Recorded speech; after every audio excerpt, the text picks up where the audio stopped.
It's the home of the Mona Lisa, and just about every American who goes to Paris wants to see the painting. Moving the Mona Lisa? Tonight, the Mona Lisa, perhaps the most famous painting in the world, and her future. Sometime between 1503 and 1519, Leonardo da Vinci is sitting in front of a canvas in his Florence studio. He is not painting one woman. He is painting three, layer over layer, face over face, each version slightly different from the last. The final layer, the one the world will come to know as the Mona Lisa, is only the surface. Underneath is another woman, with a different face, a different gaze, a different expression. A woman Leonardo painted first and then decided to bury beneath the image that hangs today behind bulletproof glass at the Louvre Museum. For 500 years, that hidden woman has been staring out from beneath the most famous painting in the world, waiting, and nobody knew she was there. Until 2024, when a 240-megapixel multispectral camera combined with artificial intelligence image processing did something the human eye cannot do. Look through the layers of paint and see what Leonardo buried underneath. And the woman they found looks nothing like the Mona Lisa we know. She does not have the enigmatic smile. She is not looking at the viewer. Her face is longer, thinner, younger. She is someone else entirely. The question that has left art historians breathless is this: who is the real Mona Lisa? The one the world has been looking at for 500 years? Or the one Leonardo decided to hide beneath her? The Mona Lisa is, without question, the most famous painting on the planet. It hangs in the Salle des États at the Louvre Museum in Paris, behind bulletproof glass that cost $3.5 million to install, surrounded by a security barrier, monitored by cameras around the clock. More than 10 million people a year visit it. Most spend fewer than 15 seconds looking at it before pulling out their phones for a photo. The painting is smaller than most people expect. Barely 30 by 21 inches, about the size of a large magazine cover.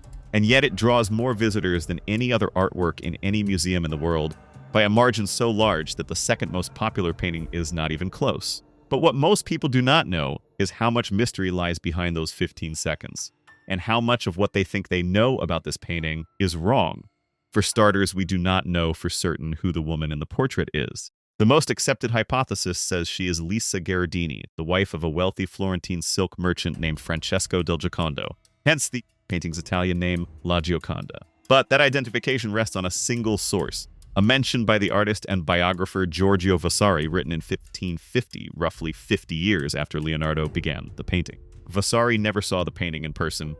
He was working from second-hand accounts, and there is no document signed by Leonardo himself that identifies the subject. In Leonardo's own notes, which cover thousands of pages on subjects ranging from anatomy to hydraulics to the flight of birds, there is not a single mention of who this woman is. Other theories have named Isabella of Aragon, Duchess of Milan. Others have suggested it is Leonardo's mother, Caterina. A few have argued it is a feminized self-portrait, that Leonardo painted himself as a woman. In 2009, an Italian researcher using facial recognition software compared the Mona Lisa's bone structure to Leonardo's only confirmed self-portrait, the red chalk drawing in Turin, and found what he claimed was a significant structural overlap. The theory has never been definitively proven or disproven. We do not know why Leonardo never delivered the painting to the supposed commissioner. If Francesco del Giocondo ordered a portrait of his wife, why did Leonardo keep it? He took it with him when he moved to France in 1516 at the invitation of King Francis I. He died with it in 1519 at his residence in the Château du Clos-Lucé in Amboise. Francis reportedly purchased the painting from Leonardo's assistant, Salai, for 4,000 gold écus. It passed into the French royal collection and eventually to the Louvre, where it has hung almost continuously since 1797. We do not know why Leonardo worked on it for at least 16 years. It is a relatively small portrait. A painter of Leonardo's skill could have completed a similar commission in weeks, possibly months. He painted The Last Supper, a mural covering nearly 2,000 square feet, in roughly 3 years. Yet, there is evidence he retouched the Mona Lisa obsessively for over a decade, adding microscopic layers of translucent paint, sometimes as thin as 2 micrometers, a fraction of the width of a human hair, in a technique called sfumato, from the Italian word for smoke. Leonardo did not invent oil painting, but he invented sfumato, the art of building up dozens of near-invisible layers to create soft, imperceptible transitions between light and shadow.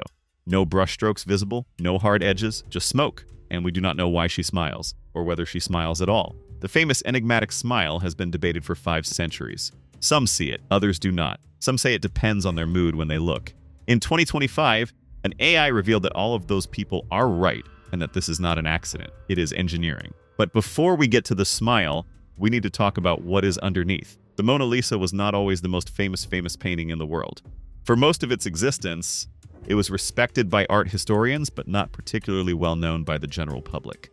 That changed on August 21st, 1911, when an Italian handyman named Vincenzo Peruggia, who had been hired to build the protective glass case around the painting, hid inside the Louvre overnight, lifted the Mona Lisa off the wall, tucked it under his coat, and walked out the front door.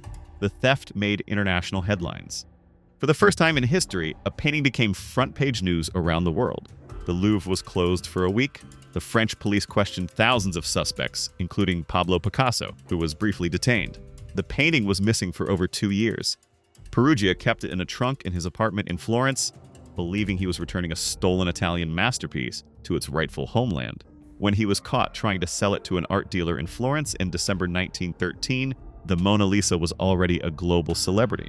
The theft did more for the painting's fame than any art critic ever had. It transformed a Renaissance portrait into a cultural icon. And from that moment forward, the Mona Lisa became not just a painting, but a symbol of mystery, of beauty, of everything we project onto a face that gives nothing away. It has been attacked 4 times since then, doused with acid in 1956, had a rock thrown at it that same year, chipping paint off the left elbow, had a teacup thrown at it in 2009, and had a cake smeared on the glass by a climate protester in 2022. Each attack only increased its fame. But none of those attacks damaged what is hidden beneath the surface. The secret that has been sitting under the paint since before Columbus reached the Americas. In 2004, French optical engineer Pascal Cotte was invited to the Louvre for what would become the most comprehensive scientific examination of the Mona Lisa ever conducted. Cotte had developed a camera called the Lumiere's Technology Multispectral camera, a device capable of capturing light across 13 different spectra, including wavelengths completely invisible to the human eye. Near-infrared, which penetrates the upper layers of paint, ultraviolet, which reveals surface coatings and varnish, and multiple intermediate bands that each interact differently with the pigments and binders Leonardo used.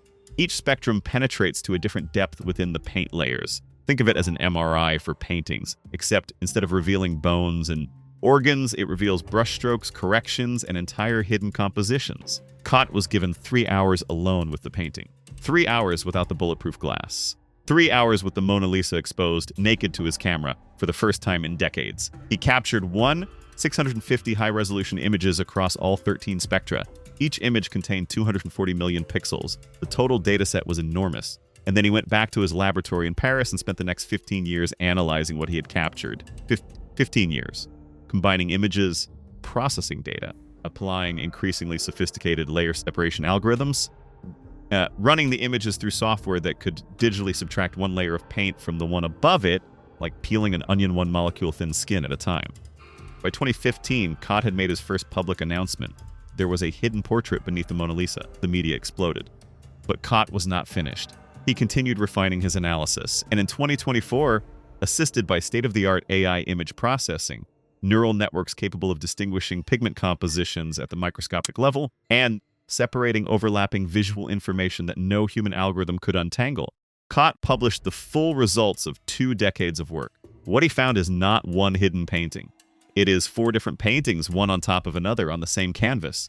The first layer, the deepest, is a preparatory charcoal drawing, a rapid underdrawing sketched directly onto the primed wood panel, establishing the basic composition. What is visible in this layer is a woman with a slightly different head position than the final version. The eyes are set higher on the face, the nose is longer and narrower, the chin is more pointed, the overall shape of the face is thinner, more angular. It is a different face, not the Mona Lisa we know, not the soft, rounded, almost androgynous features of the final version.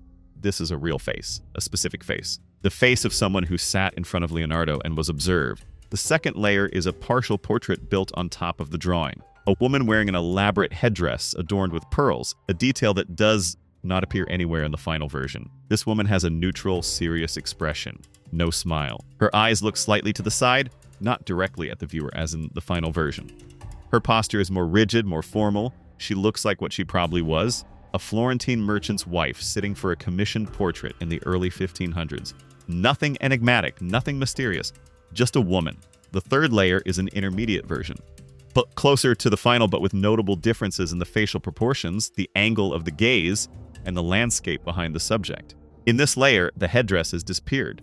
The direct gaze has begun to emerge, but the smile is not yet there, and the face is still thinner, still more angular than the version the world knows. And the fourth layer is the Mona Lisa the world knows, the final version, the smile, the direct gaze, the perfect sfumato, the rounded face, the soft features, the uncanny sense that she is looking directly at you no matter where you stand in the room. What this means is that Leonardo did not paint a portrait of one woman. He started painting one woman, probably the real Lisa Gherardini, sitting in front of him, and over the course of 16 years, layer by microscopic layer, he transformed her into someone else. He erased her headdress, he changed her expression, he widened her face, he softened her features, he replaced her real gaze with a calculated, engineered gaze designed to follow the viewer. And he added a smile that is not a smile, but a neurological illusion. Cotte said it bluntly in a BBC interview. I can clearly see there is another portrait beneath. It is not the same person. The facial proportions are different. The expression is different. The position of the eyes is different. If I could peel off the upper layers, we would see another woman, and that woman is probably the real Lisa Gherardini. In other words, the Mona Lisa is not the portrait of a real woman. It is the creation of a genius who started by copying reality and ended by replacing it entirely with his own vision. The woman the world has been staring at for 500 years is not Lisa Gherardini. She is Leonardo. But the hidden face is not the only secret the AI pulled from beneath the surface. Cotte's multispectral analysis, combined with AI-enhanced image reconstruction, revealed several other details that had been invisible for centuries. First, the veil. In the second layer of the painting, the woman is wearing a guarnello, a transparent gauze veil that was customary for pregnant women or new mothers in Renaissance Florence. The veil does not appear in the final version. If the original subject was wearing a guarnello, it suggests the portrait may have been commissioned to commemorate a birth or pregnancy, a common practice among wealthy Florentine families. Historical records show that Lisa Gherardini gave birth to her third child in December 1502, roughly around the time Leonardo is believed to have started the painting. The timing aligns, the veil aligns. And it adds another layer to the mystery. Leonardo removed the pregnancy veil from the final version. Why? Was he erasing a biographical detail? Or was he erasing the real woman entirely? Second, the eyebrows. The Mona Lisa, as we see her today, has no eyebrows and no eyelashes. For centuries, this was attributed to a cleaning error, that an overzealous restorer accidentally removed them. But Cotte scans show that Leonardo did originally paint eyebrows and eyelashes. They are visible in the infrared layers. At some point during his 16 years of retouching, Leonardo deliberately removed them. The AI analysis of the Sfumato layers shows that the removals was intentional and systematic, not an accident. Removing the eyebrows makes the face harder to read emotionally. It removes one of the primary facial features humans use to interpret expression. It makes the face more mask-like, more ambiguous, more unsettling. Leonardo did not lose the eyebrows, he erased them on purpose. Third, the colors. The Mona Lisa today is dark, muted, almost monochromatic. Yellowed varnish and 5 centuries of oxidation have turned what was originally a vivid, colorful painting into the somber image we know. But the AI, using spectral analysis to digitally remove the effect of the varnish and oxidation, reconstructed the original colors. The result is startling. The sky was a bright, vibrant blue. The woman's skin was warmer, more alive. Her clothing, which today looks brown, was originally a rich, deep green and burgundy. The Mona Lisa we know is not the Mona Lisa Leonardo painted. It is its ghost, faded by time into a shadow of itself. And then there is the smile. 500 years of debate over whether the Mona Lisa is smiling or not. And it turns out the answer is, it depends on how you look at it. Literally, not metaphorically, not philosophically, optically. In 2025, researcher L.G. Williams published an analysis using exascale AI, artificial intelligence running on supercomputers capable of performing a quintillion operations per second, that is a 1 followed by 18 zeros, applied to ultra-high resolution scans of the painting. What the AI revealed is that Leonardo deliberately designed the Mona Lisa's smile as a perceptual optical illusion, not an ambiguous expression, not a subtle mood, a calculated engineered neurological trick. The technique works like this. Leonardo applied microscopic layers of translucent paint, each only a few micrometers thick, in the area around the mouth and cheeks. The composition of these layers varies. Some contain more lead white, some more umber, some more verdigris, and each absorbs and reflects light at slightly different angles.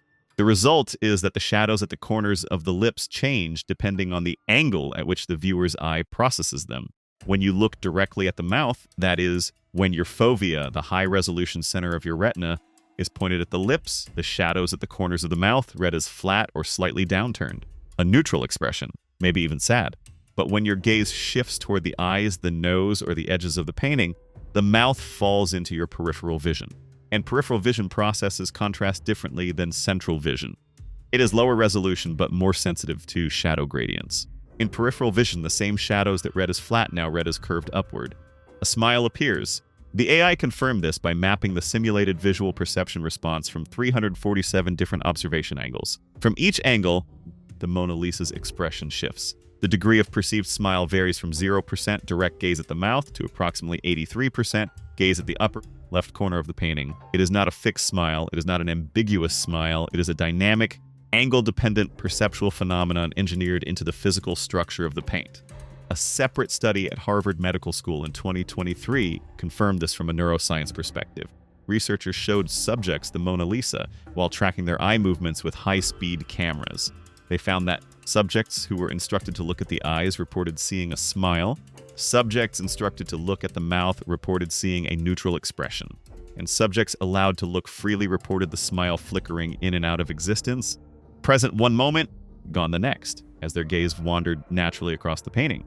The researchers called it an uncanny valley of expression, a face that is perpetually on the edge of an emotion without ever committing to one.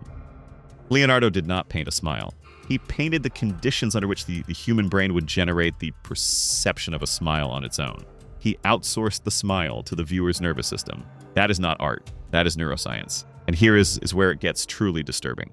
Leonardo's notebooks, written in his famous mirror script, right to left, backward, readable only in a mirror, contain detailed observations on exactly this phenomenon.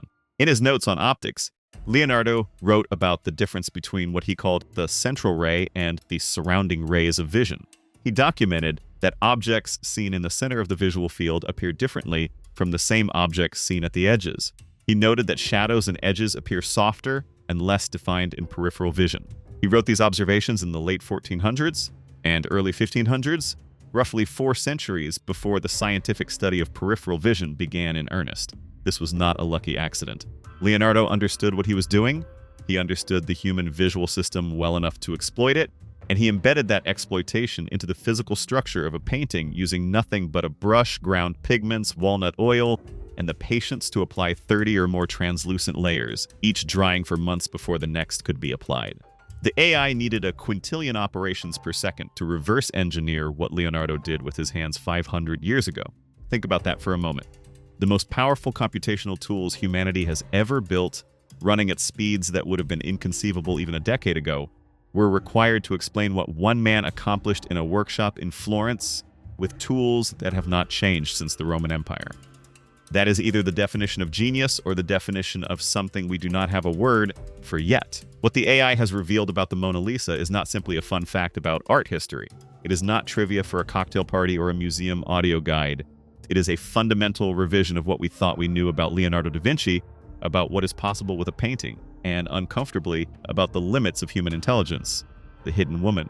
If Cotte is right, and the original portrait beneath the Mona Lisa is a different person from the final version, that means the identity of the real Mona Lisa, the question art historians have debated for 5 centuries, the question that has filled thousands of books and academic papers and doctoral dissertations, might be a question without an answer. Because the woman Leonardo painted in the end is not any real woman. She is a construct, an idea, an abstract concept of beauty expressed in the form of a human face. The world's most famous portrait is not a portrait at all. It is a mask. The smile. If Leonardo deliberately engineered a perceptual illusion using techniques that would not be scientifically understood until the 21st century, that raises questions that go beyond art history and into territory that makes scientists deeply uncomfortable. How can a man from the 16th century, without microscopes, without spectroscopes, without any formal training in optics or neuroscience, create an effect so sophisticated that it requires exascale computing to decode? The standard answer, he was a genius, is true but insufficient, because genius implies working at the edge of available knowledge. What Leonardo did with the Mona Lisa's smile is not working at the edge of available knowledge.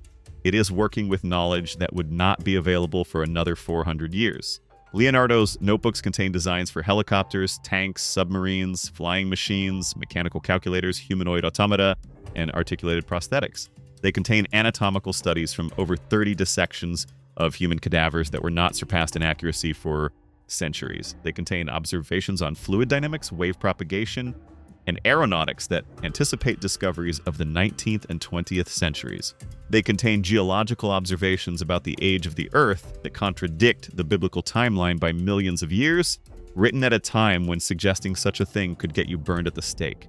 And they contain, apparently, an intuitive understanding of the neuroscience of visual perception that is on par with, and in some specific areas may exceed, what modern laboratories have been able to document.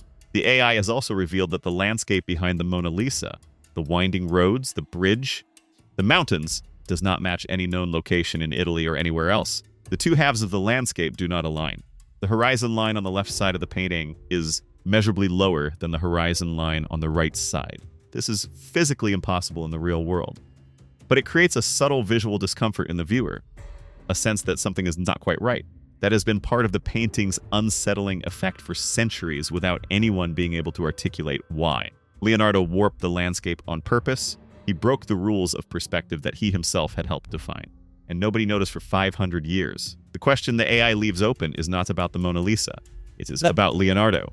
How much did he really know? And how much of what he knew is still hidden in the layers of his paintings, in the margins of his notebooks, in the codes of his mirror writing, in the invisible ink some researchers believe he used on certain pages, waiting for a machine smart enough to find it? 10 million people a year walk into the Salle des Etats at the Louvre, pull out their phones, snap a picture of the Mona Lisa, and leave. 15 seconds. Most of them never even look at the real painting. They look at their phone screens.